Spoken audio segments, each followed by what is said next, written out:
Kanchipuram Vakula silks నాణ్యత మా ప్రాధాన్యత. మదీనాగూడ, మియాపూర్, హైదరాబాద్ లో త్వరలో శుభారంభం.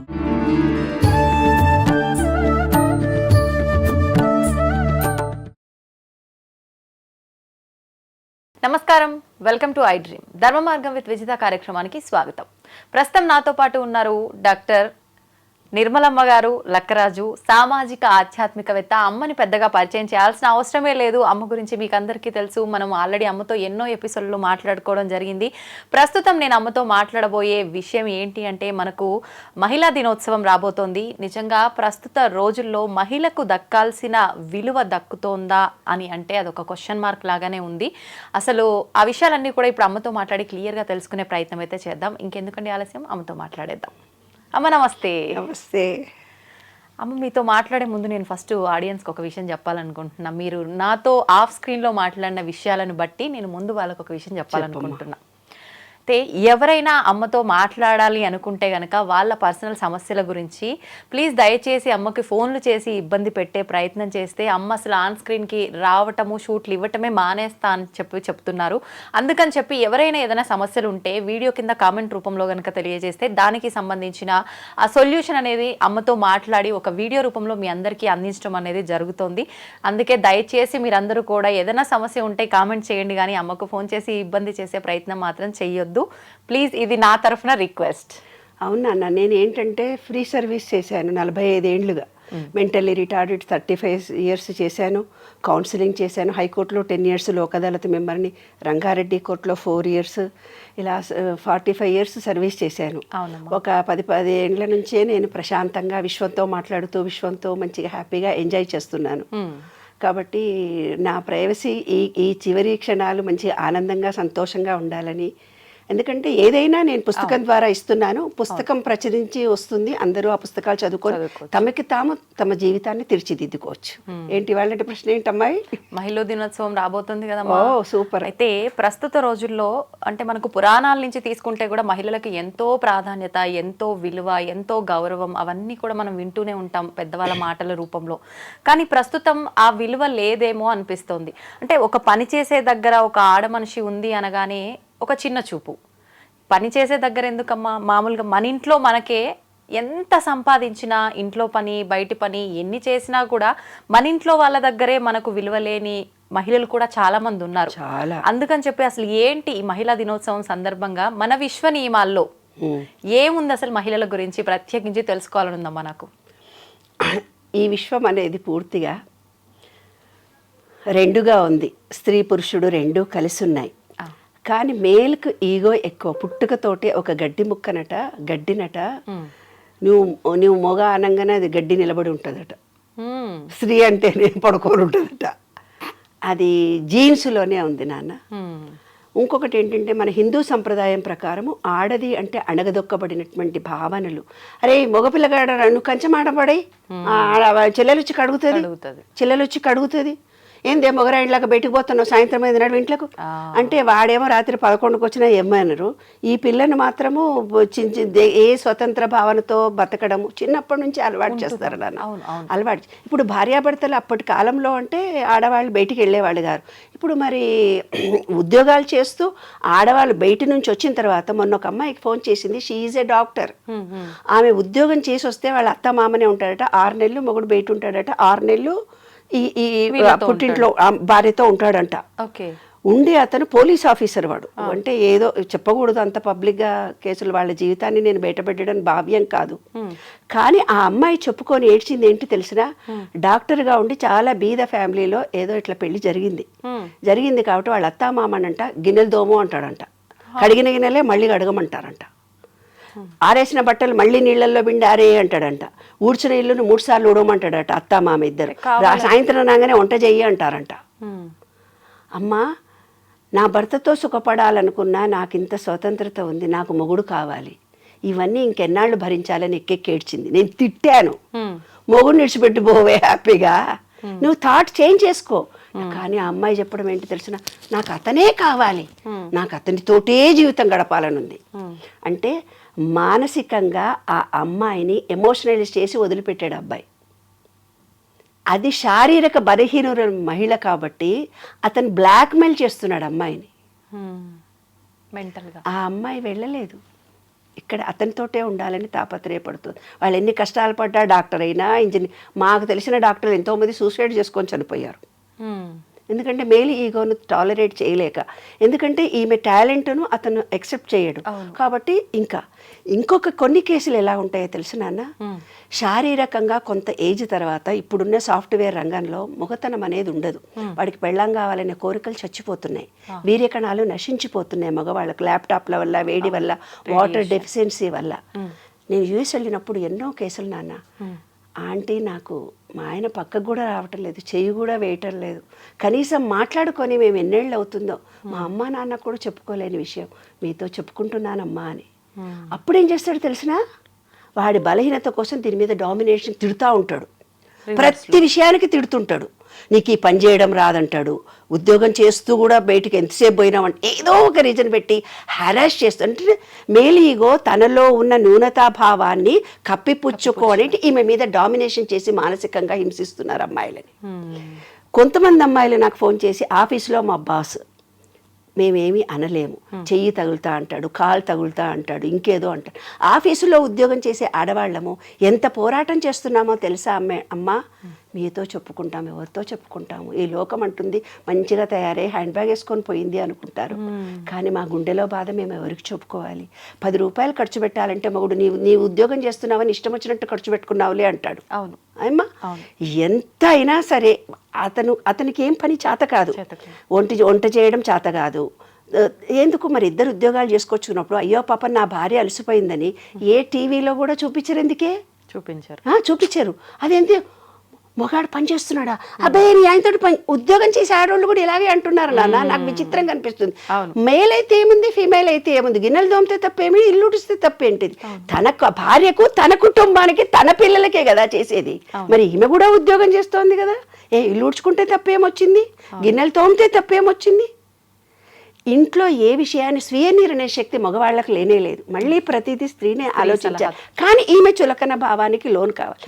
మాకు తెలిసిన ఒక ఫ్యామిలీలో నాన్న, అత్తగారు అందరు వస్తారు, కూర్చుంటారు, ఉయ్యాల వాళ్ళందరూ పెక్కాడుకుంటూ కూర్చుంటారు మంచిగా. ఈమె వంట చేసి చేత కాకుండా అన్నీ చేసి ఉతిరికొస్తే, ఏ వంట చేసినావు, ఇందులో పప్పు లేదు, ఉప్పు లేదు. అందరు ఎదుగు కళ్ళ నీళ్ళు పెట్టుకొని ఏడ్చేటట్టుగా, అందరు ఎదురుగా ఏడవదు కదా, మనసులో ఏమనుకుంటుంది, 40-50 ఏళ్ళు కాపురాలు చేసి వియాల ఎదురు కూడా నేను అవమానాల పాలవుతున్నానని ఆమె హృదయం ఎంత బాధపడి ఉండాలి నాన్న. కన్నీళ్లతో చెప్పుకోలేని అంశాలు ఇవన్నీ. మన విశ్వ నియమాలతో నేను రీసెర్చ్ చేసి చూసినప్పుడు నాకు అర్థమైంది ఒకటే, ఒక వ్యక్తి దారిలో పోతూ ఉన్నాడంట, పోతూ ఉంటే ఒక డైమండ్ దొరికింది, ఏదో రాయి లాంటిది ఒకటి దొరికింది. దొరికితే అది ఏమిడదో అని చెప్పేసి చెత్తకాయలు అమ్ముకునేవాడు ఉంటాడు కదా, ఆయన దగ్గరికి పోయి, ఇదో ఈ రాయి దొరికింది, ఇదేమన్నా తీసుకుంటా ఉంటే, 10 రూపాయలు ఇస్తా పో అన్నాడంట. 10 రూపాయలైనా అని వద్దు అనుకొని ఏం చేసిండట, కొంచెం ఎక్కువ ఇస్తే బాగుండు కదా, నాకు ఇవాళ అన్నం గిన్నె వండుకునే పైసలు కావాలనుకొని ఒక కోమటి ఆయనకు అమ్మాడంట. ఆ కోమటి ఆయన దాన్ని తీసుకుపోయి ఒక మార్వాడి షాప్ ఆయనకు చూపించిండట. మార్వాడి షాప్ చూపిస్తే 500 కోట్లో ఎంతనో ఇస్తానన్నాడట, 5 కోట్లో ఏమో ఇస్తానన్నాడు. అబ్బో ఇదేదో బాగానే ఉంది, వీడేదో నిన్ను మోసం చేస్తున్నాడని బంగారం షాప్ ఆయన దగ్గరికి, డైమండ్ చేసే ఆయన దగ్గర తీసుకెళ్ళాడట. ఆ డైమండ్ చేసే మార్వాడికి అమ్మాడంట వీడు. మార్వాడి వాడి దగ్గర 5 కోట్లు తీసుకొని వీడు అమ్మేసిన తర్వాత వాడేం చేసిండట, డైమండ్ వాడి దగ్గరికి వెళ్ళాడంట. ఆ రాయిని తీసుకొని డైమండ్ వాడు 500 కోట్లు ఇచ్చాడంట. అంటే మహిళ అనేది కూడా ఒక డైమండ్ లాంటిది నాన్న. ఈ చెత్తబుట్ట లాంటి వాడు సమాజం, అత్తలు, కోడళ్ళు, పక్కన ఉండేవాళ్ళు, ఆఫీసులో ఉండేవాళ్ళు 5 రూపాయల విలువ ఇచ్చే మాట్లాడతారు నాన్న. ఇంకొకడు ఎవరైతే అతను మార్వాడి డైమండ్ని తెలుసుకున్నాడో దానికి ఒక విలువ కట్టినట్టు, అమ్మ అని నమస్తే పెట్టి ఒక స్త్రీ అంటే ఎంతో గొప్ప అని, తను కూడా శారీరకంగా నాలా అలసిపోతుంది, ఆమెను ప్రేమించాలి, గౌరవించాలి, ఆమెకు నేను సహాయం చేయాలి అని ఆలోచన విధానం పెంచుకోవాలి తల్లి. ఒక సినిమాకి తీసుకెళ్ళి, మహిళా దినోత్సవం కాబట్టి నేను ఒక్కటే ఒక మాట అడుగుతాను నాన్న, నేను ఇలా ఫ్రాంక్గా అడుగుతానని కొంతమంది నన్ను మీటింగ్ కూడా పిలవరు, ఎందుకంటే ఫ్రాంక్గా మగవాళ్ళందరి దగ్గరికి వచ్చి నేను మీటింగ్లో ఒకటి, ఏనాడైనా నీ భార్య ఏం కూరిష్టమో మీకు తెలుసా అండి అని అడుగుతా. మేము అడగలేదండి, నాకేం కూర కావాలో చేయమంటాను కానీ ఆమెకి ఏమి ఇష్టమో నాకు. పోనీ మీ పుట్టింటికో అత్తగారింటికో నీకు ఇష్టమైన ప్రదేశానికి నేను తీసుకెళ్తానమ్మా అని మీరు ఎన్నడన్నా పురుషులు ఎవరన్నా స్త్రీని అడిగారండి అంటాను. మేము అడగలేదు, మాకు కావాల్సిన చోటుకే నా పెళ్ళాన్ని పిల్లల్ని తీసుకొని పోతాం. ఇదమ్మా మహిళ అంటే. మనం ఎంతో ఎత్తుకు ఎదిగాము, ప్రపంచాన్ని సాధిస్తున్నాము, కానీ మన విలువ గౌరవము తెలుసుకునే మనుషులు ఈ విశ్వంలో ఉంటారు. అప్పుడే ఈ జనరేషన్లో మార్పులు కలుగుతాయి. నీవు ప్రేమ ఇస్తే ప్రేమ వస్తుంది. నేను ఒక స్టోరీలో కూడా ఇంతకు పూర్వమే వీడియోలో చెప్పాను, తండ్రి ఎలా భార్యను చూసుకుంటాడో వాళ్ళ పిల్లలు కూడా అలాంటి భర్తలే వస్తారు. నువ్వు హెరాస్ చేస్తే హెరాస్ చేస్తారు. నీ పెళ్ళానికి డైవర్స్ ఇచ్చేదాకా నువ్వు ఇబ్బంది కలిగిస్తే నీ బిడ్డలకు కూడా డైవర్స్ వస్తుంది. కాబట్టి ప్రతి పురుషుడికి ఈ విశ్వ నియమాల్లో మనం ఏమిస్తే చర్య ఈజ్ ఈక్వల్ టు మైనస్ ప్రతిచర్య. అప్పటి కాలంలో చెప్పేవాళ్ళు పూర్వజన్మలో ఎప్పుడో వస్తుందని. పూర్వజన్మలో రాదు, ఇంకోటి రాదు, కంపేర్ చేయకండి, ఈ జన్మ ఈ లోపటినే వస్తుంది. నాకు ఇప్పటికీ అర్థం కాలేదు. పోల్చుటెందుకు? చిన్నప్పటి నుంచి చూస్తున్నా, వాళ్ళని చూసి నేర్చుకో, వీళ్ళని చూసి నేర్చుకో, వీళ్ళలా ఉండు, వాళ్ళలా చదువు, వాళ్ళు అంతెత్తుకు ఎదిగారు, మనం ఎక్కడ ఉన్నాము, వాళ్ళ పిల్లలకు పెళ్ళిళ్ళయ్యాయి, మన పిల్లలకు పెళ్ళెప్పుడు, వాళ్ళ పిల్లలకు పిల్లలు పుట్టారు, మన పిల్లలకు పురుళ్ళెప్పుడు, మన పిల్లలకు యుఎస్ వెళ్ళారు, మన పిల్లలు ఎప్పుడు యుఎస్ వెళ్తారు, వాళ్ళ అమ్మా నాన్న చూడు, వాళ్ళ నాయనమ్మలని చూడు, వాళ్ళ ఎంత సంపాదించారో చూడు, వీళ్ళు ఇల్లు కట్టుకున్నారో చూడు. జీవితం అంతా ఒకళ్ళతో ఒకళ్ళు పోల్చుకోవటమేనా? వాడి పెళ్ళాం చూడు ఎంత బాగుంది, నీవేంటి, వాడు ఉద్యోగం చేస్తుంది, నీ ఉద్యోగం చేస్తే, అలా అనొద్దు. అందుకనే నేను ఇవన్నీ చెప్తున్నా. జీవితం అంతా ఒకళ్ళతో ఒకళ్ళు పోల్చుకోవటమేనా? మనం మనలాగే పుట్టాము, మనం మనలాగే పెరుగుతాము, మనలో ఉండే తెలివితేటలే మనకు ఉంటాయి. మా చెల్లెళ్ళు చూసి నేర్చుకో, మా అమ్మని చూసి నేర్చుకో. ప్రతి భార్యను సతాయిస్తూ ఫోన్లు వస్తున్నాయి నాన్న. మనకుండే ప్రజ్ఞ మనలో ఉంటుంది, కానీ పోల్చడం ఎందుకు ఇప్పటికీ అర్థం కాలేదు నాకు. 5 చేతి వేళ్లే సరిగ్గా లేవు, ఒకదానికొకటే పొంతన లేదు, ఒక తల్లి పిల్లలము ఒకేలా కూడా లేవు. మరి ఎందుకు పోల్చటం? వాడి పెళ్ళాన్ని చూడ ఎంత పనిచేసి వచ్చినా నీలాగా చేసిందా? వాడి బిడ్డలు చూసినావా ఎట్లా చేసిందా ఆమె? అత్తలు కూడా ఇట్లే అంటారు, ఆడపడుచులు కూడా ఇట్లే అంటారు, ఆడోళ్ళే ఇట్లా అంటారు. మరి ఎందుకు పోల్చడం? వారిలాగానే నీవు ఉండు, వారిని చూసి నేర్చుకో. మన బుద్ధులు ఒకరిని చూసి నేర్చుకుంటే వచ్చేవా? నువ్వు మారావా? నువ్వు మొగాడిలాగే ఉన్నావు, మరి ఆమె మారాలని నువ్వు ఎలా కోరుకుంటున్నావు? తప్పు కదా. అది విశ్వం చూస్తుందన్నమాట. పుట్టుకతో వచ్చిన బుద్ధులు పుడకలతోటే పోతాయి అంటారు, అయినా పోలుస్తూనే ఉంటారు. వారు 100 ఏళ్ళు బ్రతికారు, వీళ్ళు 90 ఏళ్ళు బ్రతికారు. మనది రాసుకొనే పుట్టాము. మనం ఎన్నాళ్ళు ఉండాలో ఇంతవరకు మనమే, అంతవరకే మనం ఉంటాము.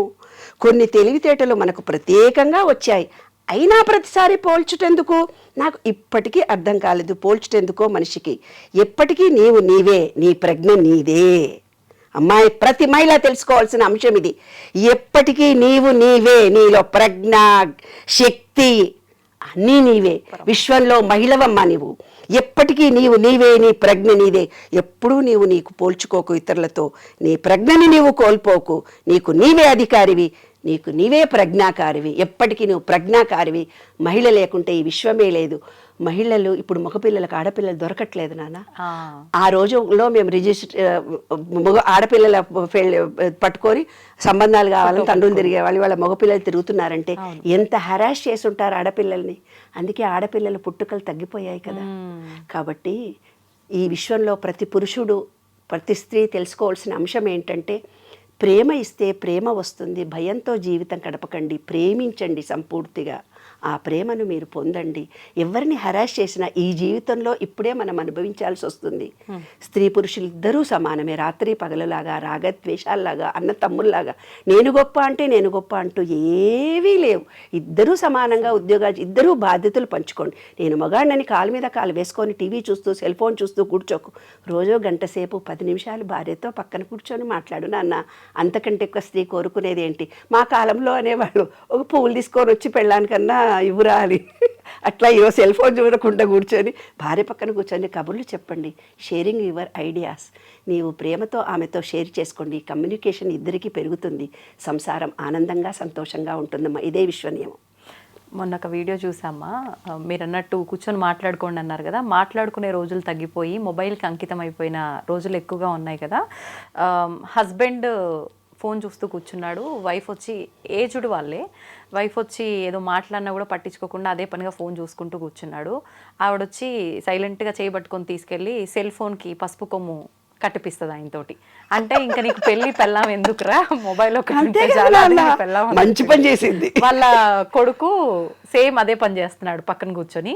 వాళ్ళ కోడలు కూడా అత్త చేసిన పని చేయాలా అన్నట్టుగా ఒక చూపు చూస్తుంది అనమాట.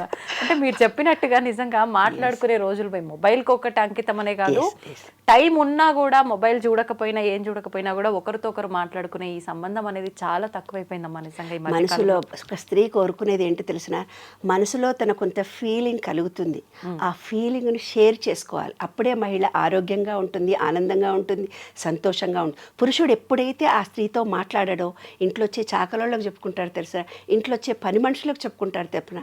అందుకే ఇల్లీగల్ కాంటాక్ట్స్ ఎవరైనా పురుషుడు హ్యాపీగా అనగానే వాళ్ళకు లొంగిపోయి ఇల్లీగల్ జరుగుతున్నాయి కూడా ఇందువల్లనే జరుగుతున్నాయి.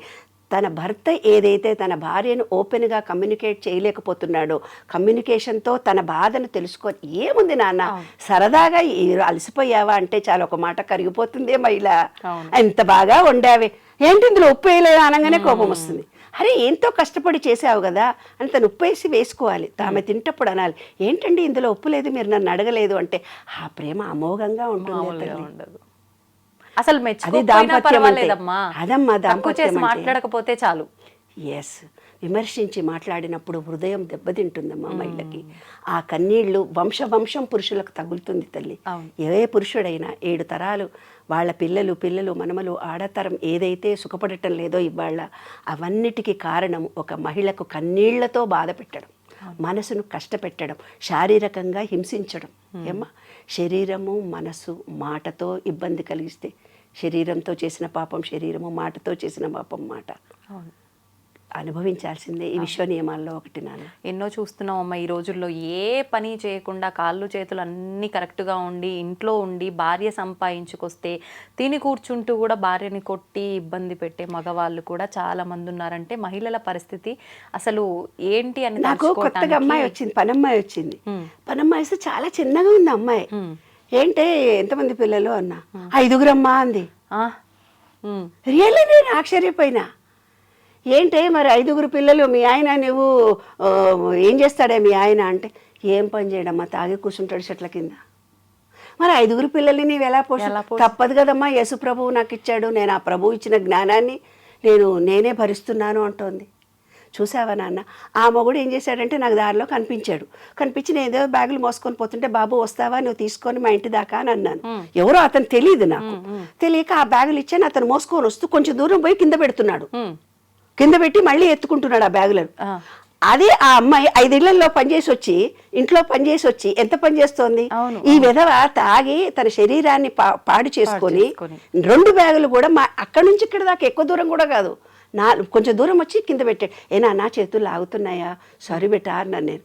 అంటే అవునమ్మా అంటున్నాడు. అంటే గుండ్రాయి ఏమన్నా మా భర్త అని చెప్పినాక, అదేంటే గుండ్రాయిలా బాగానే ఉన్నాడు కదే, బ్యాగులు కూడా మొయ్యలేవు, అంతే అమ్మ తాగి చచ్చిపోతున్నాడు అని చెప్తా.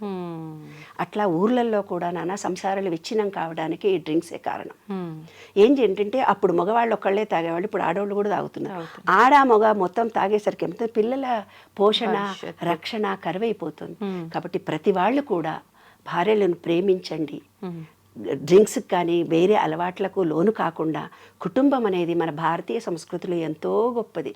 ఈ కుటుంబ వ్యవస్థ అనేది చాలా గొప్పది. ఈ కుటుంబాలు చిన్నాభిన్నం కాకుండా ఉండడానికి మీ వీర్యకణాలు స్త్రీ లక్షణాలు, పురుషుడికి పురుష లక్షణాలు. నీరు ఎక్కువ తాగండి. నీరు ఎక్కువైతే తాగుతారో వాళ్ళకి భార్యాభర్తల అనుబంధాలు ప్రేమలు పెరుగుతాయి, రిలేషన్షిప్ పెరుగుతుంది. కాబట్టి వాటర్తో అనుబంధాన్ని పెంచుకోండి. విశ్వ నియమాల్లో అదొకటి. స్వాదిష్టాన చక్రం వీక్గా ఉంటే సంసారాలు చిన్నాభిన్నం అవుతాయి. ఆ స్వాదిష్టాన చక్రము అంటే నీరు తాగాలి కరెక్ట్గా. 72% వాటర్ మన బాడీలో లేకుండా డీహైడ్రేషన్ కలిగినప్పుడే రిలేషన్షిప్స్, మొగడికి వీర్యం ఉండదు, మగపిల్లలకి, ఆడవాళ్ళకు కూడా ఆడతనం ఉండదు. కాబట్టి అన్యోన్యత ఉండాలంటే నీటితో అనుబంధము. చక్కగా స్విమ్మింగ్ పూల్లో కూడా కాసేపు ఉండండి, నీళ్లతో 2 పూటాల చక్కగా స్నానాలు చేయండి. సఫిషియెంట్గా మీరు మీ పిల్లలు తగినంత నీరు తాగండి. నీరు అనేది అనుబంధము, రిలేషన్షిప్. అదే విశ్వరూప దాంట్లో చూపిస్తారు చూడన్నాను. విష్ణువు పడుకొని ఉంటాడు, లక్ష్మీదేవి కూర్చొని ఉంటుంది. విష్ణువు అంటే గాలి, లక్ష్మి అంటే నీరు. ఇప్పుడు ఏదో చూపించేసి అమ్మగా ఆయన పడుకొని ఉంటాడు, ఆమె కాళ్ళు అవుతుంది, అదంతా ఉత్తుగా ఇమేజ్ చేసుకున్నటువంటి అంశాలు. నీరు అనేది మెయిన్, అదే లక్ష్మీదేవి, అదే రిలేషన్షిప్స్. అంటే నీటిలో నీటి ఆవిరి, గాలిలో నీటి ఆవిరి ఆవిడ. కాబట్టి చక్కటి గాలిని పీల్చుకోండి, ప్రకృతిని ప్రేమించండి. మిమ్మల్ని ప్రతి మహిళకు నేను చెప్పేది అదే నాన్న. మన శరీరంలో 36,000 కండరాలు నరాలు మీరు ఒక థాట్ ఫీలింగ్ రిలీజ్ చేయగానే అవి చాలా బాధపడతాయి. వాటన్నిటిని కూడా ప్రేమించాలి. కాబట్టి మన కండరాలను నరాలను ప్రేమించుకోండి. తప్పనిసరిగా బ్లడ్ టెస్టులు చేయించుకోండి. కావినంత సూర్యరశ్మి కిరణాలు తగిలేటట్టుగా ఉండండి. భూమిలో చెప్పులు లేకుండా భూమిలో ఉండండి. ఈ ప్రకృతిని ప్రేమించండి. ప్రేమను పొందుతారు. శాంతిగా ఉండండి. కుటుంబాలు ఆనందంగా సంతోషంగా ఉండాలని మనస్ఫూర్తిగా కోరుతూ మీ శరీరాన్ని మీరు ముందు ప్రేమించుకోండి. మిమ్మల్ని మీరు పురుషుడు కానీ స్త్రీ కానీ తనని తాను ప్రేమించుకోవడం ఎప్పుడైతే తెలుస్తుందో ఎదుటి మనిషికి ప్రేమ అందించడం తెలుస్తుంది. ఎదుటి మనిషికి ప్రేమ ఎప్పుడైతే నీవు అందిస్తావో ఈ విశ్వం మొత్తం నిన్ను ప్రేమిస్తారు నాన్న. అప్రిసియేషన్ చేస్తారు. అదే విశ్వసూత్రం. సూపర్ అమ్మా. ఒక చిన్న మెసేజ్ ఇవ్వాలి అని అంటే మహిళా దినోత్సవం సందర్భంగా ఏమి ఇస్తారమ్మా సమాజానికి? స్త్రీ హృదయం వెన్నలాంటిది, కరిగిపోతుంది ద్రవంలా. స్త్రీ ఉదయం పాషాణంలా ఉంటుంది. కఠినంగా నువ్వు మాట్లాడితే గుప్పిడి మూసిందంతేలేమ్మా. ఆ సముద్రం అక్కడ ఒక మహిళ హృదయము గుండె బద్దలైంది, అక్కడ సునామీ వచ్చింది అని రాసేది. ఈ విశ్వంలో ఒక్క మహిళలు బాధపడుతూ ఉంటే అక్కడ సునామీలు వస్తాయంట. అంత గొప్ప శక్తిమంతురాలమ్మా మహిళ అంటే. అమ్మవారి స్వరూపం మహిళ. స్త్రీలను గౌరవించాలి, ప్రేమించాలి. ఆడపిల్లలే మహాలక్ష్మీ దేవులు. పాజిటివ్ ఎనర్జీ తల్లి. మగవాడంటే నెగటివ్నే, స్త్రీనే పాజిటివ్. కాబట్టి ప్రతి స్త్రీ ఆనందంగా సంతోషంగా ఉండాలి ఎప్పుడు. నిజంగా చాలా మంచి మాట చెప్పారమ్మా. కానీ ప్రస్తుతం ఆడపిల్ల లేనిది, అసలు ఆడ మనిషి లేనిదే అసలు ఈ సృష్టే లేదు. అట్లాంటిది ఆడపిల్ల అని తెలియగానే ఎంతోమంది వద్దు అనుకోవడం ఏంటమ్మా? ఓట్లగిం చేస్తారు మా ఊర్లలో అయితే. అయ్యో, ఒడ్లగిం చేసి చంపేస్తారు. ఆడవిల్ల పుట్టిన ఆడే ఒడ్లగిం చేతురే అని నేను పాటలు రాశాను. ఆడవిల్ల పుట్టిందని కడుపులు దించేసి వస్తారు. ఎందుకంటే ఈ రోజుల్లో టెక్నాలజీ పెరిగిపోయింది కాబట్టి. అందుకే ఎవరికి మగాళ్ళకి ఆడపిల్లలు దొరకట్లేదు. ఒక స్త్రీ సంతానాన్ని మీరు ఎప్పుడైతే హత్య చేస్తారో ఇంకా తర్వాత తరాల వాళ్ళందరికీ ఆడపిల్లలతో హింసించబడతారు. ఆ వంశమంతా స్త్రీ శాపం ఉంటుంది. పసిబిడ్డను 3 నెలల కడుపును తీసేసినా కూడా అది బాధపడుతుంది. అది కూడా హత్యనే. ఏ రకంగా చేసినా హత్యనే. చెట్ల కింద పడేసినానంటారు, ఇంకెక్కడో పడేసినామంటారు, పిల్లల్ని వదిలిపెట్టిపోతున్నారు. ఇవన్నీ ప్రకృతికి విరుద్ధంగా జరుగుతున్న అంశాలు. కాబట్టి మనకు ఏదైతే భగవంతుడు ఇచ్చాడో అది మన కోసమే ఇచ్చాడు. దాన్ని యాక్సెప్ట్ చేయాలి. కొంతమంది ఫోన్ చేసి మాకు చాలా కష్టాలు, నేను ఎక్కెక్కి ఏడుస్తారు. భర్త చనిపోయాడని ఏడుస్తుంటారు, యాక్సిడెంట్లైనా ఏడుస్తుంటారు, డబ్బు లేదని ఏడుస్తుంటారు. ఎన్నో రకాలైన సమస్యలతో ఉన్నది ఈ ప్రపంచమంతా. అందరూ ఏదైతే నీకు ఇచ్చాడో దాన్ని యాక్సెప్ట్ చేస్తే ఇంకో మంచి జరుగుతుంది నాన్న. దాని నుంచి పారిపోవాలని ప్రయత్నం చేస్తున్నాము, దాని నుంచి తప్పించుకోవాలని చేస్తున్నాము. అది విశ్వ నియమంలో ఒక రూల్. యాక్సెప్ట్ చేయాలి. ఆ బిడ్డ పుట్టిన తర్వాత బతుకుతుందో పోతుందో, అది ఎలా జీవిస్తుందో మనకు తెలియదు. దాని అదృష్టం వల్ల మన ఇంట్లో కాలు పెడితే ఏమన్నా కలిసి కూడా రావచ్చు, మనం చెప్పలేం కదా. విశ్వం ఏదో నీకు నేర్పడానికి వస్తే నువ్వు ఉల్టా చేసావు, ఆ పాపంగా నువ్వు మిగిలిపోయావు. పాపం అంటుకుంటుందమ్మా. నిజంగా వాస్తవం అమ్మ. మీరు చెప్పిన మాటలన్నీ కూడా కళ్ళకు కట్టినట్టుగా. అంటే మనం ఇంటి పక్కన వాళ్ళదో, ఇంట్లో పని చేసే వాళ్ళదో, ఇరుగు పొరుగు ఎవరిదో ఒకరిది చూస్తూ ఉంటాం ఇలాంటి స్టోరీస్ కదా. కళ్ళకు కట్టినట్టుగా కనిపిస్తున్నాయి మీరు మాట్లాడుతుంటే. ప్రతి ఒక్కటి కూడా వాస్తవం కదా అన్నట్టుగా. నిజంగా ఈ మాటల ద్వారా అన్న కనీసం ఒక్కరిలో అన్నా మార్పు వస్తే నిజంగా దానికి మించిన సంతోషకరం ఇంకొకటి ఉండదమ్మా. అదే అనుకుంటున్నాను. ప్రతి మహిళ ఆనందంగా సంతోషంగా ఉండాలి. పురుషుడు తప్పు చేయకుండా ఉండగలగాలి. తన భార్యను, తన బిడ్డలని, తన తల్లిని అపురూపంగా ప్రేమించాలి. స్త్రీ సంతానం కలగడం అనేది భాగ్యంగా భావించాలి. ఎందుకంటే పురుషుడికి భార్య చనిపోతే వాడు పిచ్చోడైపోతాడు. అదే స్త్రీకి భర్త చనిపోయినా పిల్లల్ని పోషిస్తుంది. ఎన్ని చూస్తున్నారమ్మా, ఇవి సినిమాలు చూస్తున్నారు, కథలు చూస్తున్నారు. పురుషుడు అనేవాడు అసమర్థుడే, ఎప్పటికీ అసమర్థుడే. కానీ అతను తోడు లేకుంటే స్త్రీ అసమర్థురాలు. విషయం అది అమ్మా. కాబట్టి తప్పనిసరిగా ప్రతి స్త్రీకి ఒక పురుషుడు తోడు ఉండాలి, పురుషుడికి ఒక స్త్రీ తోడు ఉండాలి. శివుడు పార్వతులే అర్ధనారీశ్వర తత్వం అందుకే చూపించారు. అరే బాబు, ఒక స్త్రీ రా, ఇది పురుషుడు రా, నీలోని కూడా ఇద్దరున్నారా అని. అవును, సంతోషం అమ్మ. చాలా మంచి విషయాలు తెలియజేశారు. ధన్యవాదాలు. థ్యాంక్ యూ వెరీ మచ్ నాన్న. ఈ వీడియో చూసే ప్రతి ఒక్కళ్ళు కూడా మిమ్మల్ని మీరు ప్రేమించుకోండి. విశ్వంలో ప్రతి ఒక్కళ్ళని ప్రేమించండి. ఆడవాళ్ళని చులకనగా చూడకండి. ఆ వజ్రంలాగా ఉండే వాళ్ళని వజ్రము విలువ కలిగి ఇచ్చినట్టయితే కనుక మీరు గొప్పవాళ్ళు అవుతారు. ఎందుకంటే ఆ వజ్రం విలువ తెలుసుకున్న మనిషి ఆమెతో అలా ప్రవర్తించి మాట్లాడతాడు. అదమ్మా జీవిత సత్యం. సూపర్ అమ్మా.